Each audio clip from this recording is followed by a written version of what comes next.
Hello बच्चों, let's read this given question. So the given question says that a free neutron decays into a proton and electron and तो देखिए बच्चों, question में हमें क्या बोला जा रहा है कि जो फ्री न्यूट्रॉन है वो डीके हो रहा है प्रोटॉन में, इलेक्ट्रॉन में एंड एक और चीज है जो हमें इन 4 ऑप्शन में से सिलेक्ट करनी है। जैसे 4 ऑप्शंस हमें क्या दिए हुए हैं, a neutrino and anti neutrino and alpha particle और बीटा पार्टिकल। तो इन चारों में से एक और ऑप्शन हमें सिलेक्ट करना है जो न्यूट्रॉन के डीके में हमें मिलता है।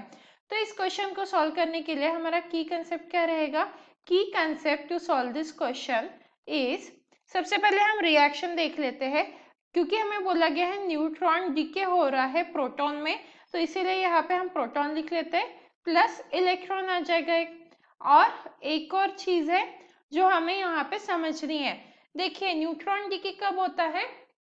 बीटा डीके में। अब बीटा के हमारे पास 2 टाइप होते हैं, एक होता है प्लस बीटा डीके और एक होता है बीटा माइनस डीके।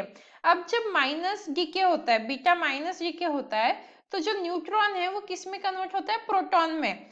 किस लिए? To increase the atomic number of atom, और साथ में वो इलेक्ट्रॉन्स भी देता है चार्ज कंजर्वेशन के लिए। क्योंकि अगर एक प्रोटॉन इंक्रीज होगा तो इलेक्ट्रॉन भी देना पड़ेगा, तभी तो जो चार्ज है वो कंजर्व रहेगा। इन सब के साथ फॉर कंजर्वेशन ऑफ स्पिन, तो हमारा आंसर हम लिख लेते हैं for conservation off spin, conservation off spin and anti neutrino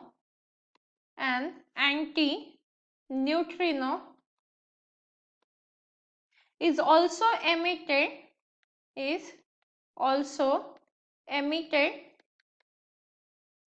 in this reaction। कौन सी रिएक्शन है हमारी? बीटा माइनस डीके की। तो हम बीटा माइनस डीके की बात कर रहे हैं क्योंकि उसी में हमें प्रोटॉन, इलेक्ट्रॉन और एंटी न्यूट्रिनो मिलता है। तो जो एंटी न्यूट्रिनो है वो किस लिए मिलता है हमें? For conservation off spin. वही प्रोटॉन किस लिए मिलता है? प्रोटॉन फॉर, यहाँ पे हम प्रोटॉन लिख लेते हैं, प्रोटॉन किस लिए मिलता है? तो proton for increasing the atomic number, for increasing atomic number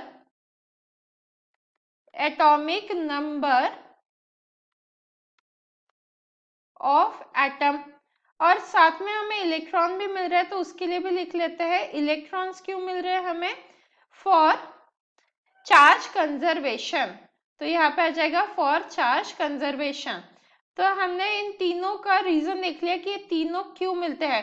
पर क्योंकि क्वेश्चन में हमें प्रोटॉन और इलेक्ट्रॉन ऑलरेडी गिवन है, तो बचा क्या हमारा? Anti neutrino.